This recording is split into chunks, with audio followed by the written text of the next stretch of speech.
Happy Wednesday, everybody. Max here with your fix of gaming news. Coming up, according to analysts, canceling your PS Plus subscription will not make Sony change its mind about killing physical games. Senator Bernie Sanders addresses the recent Xbox layoffs, and Bungie has a parting gift for players as support winds down for Destiny 2. Let's get into it.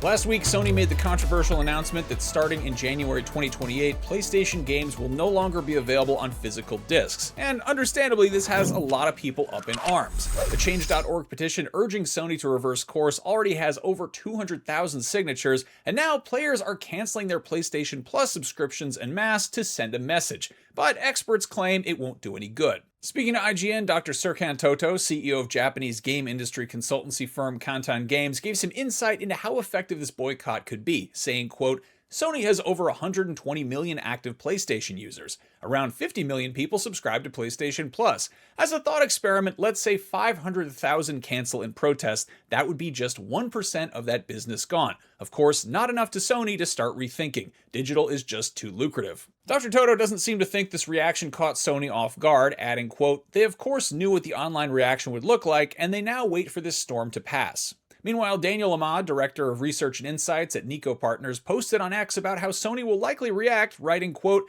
I do think Sony will respond in some capacity given the backlash. And to be honest, they shouldn't have announced this until they were ready to disclose how discs would work on PS6, but I'd be surprised if they do a full reversal at this point.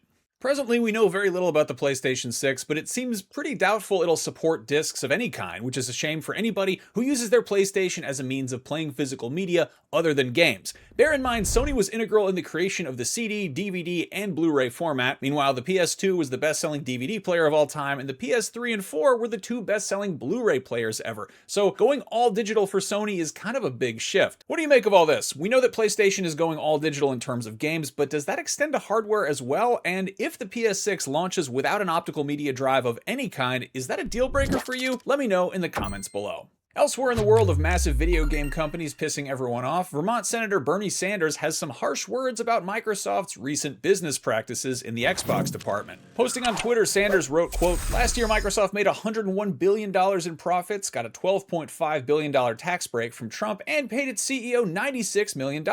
This year it's raising the price of an Xbox by $150 and eliminating 3,200 jobs. Please don't tell me corporate tax breaks create jobs, it never trickles down. A sternly worded social media post on its own isn't likely to affect any change, but it is nice to know that Xbox's rather cutthroat decisions have not gone entirely unnoticed outside of the gaming sphere. And last but not least, Bungie's final major update to Destiny 2 dropped last month. The game will remain online for the immediate future and receive occasional server maintenance and urgent bug fixes if the need arises, but don't expect any new content. However, the developer did release one final parting gift for all players, a free emblem of the Destiny logo. It's bittersweet, but it's a nice gesture for the millions of players who made Destiny 2 and its predecessor a success for over a decade, so go grab that if you want to show some love. That is your fix for Wednesday, July 8th, 2026. If you're looking for something else to watch, go check out my look ahead at some of the biggest games coming out in the second half of 2026. And if you're looking for something to play right now for cheap, go grab this month's Humble Choice bundle, which includes Sea of Stars, Tunic, Neon White, Police Simulator, Patrol Officers, Drop Duchy, Sledders, Dice Folk, and Our Adventurer Guild. This month's charity is Sandy Hook Promise, a national nonprofit on a mission to educate about violence prevention. Head over to humblebundle.com through August 4th to start playing today. Thank you all for watching, and as always, for everything gaming, keep it right here on IGN.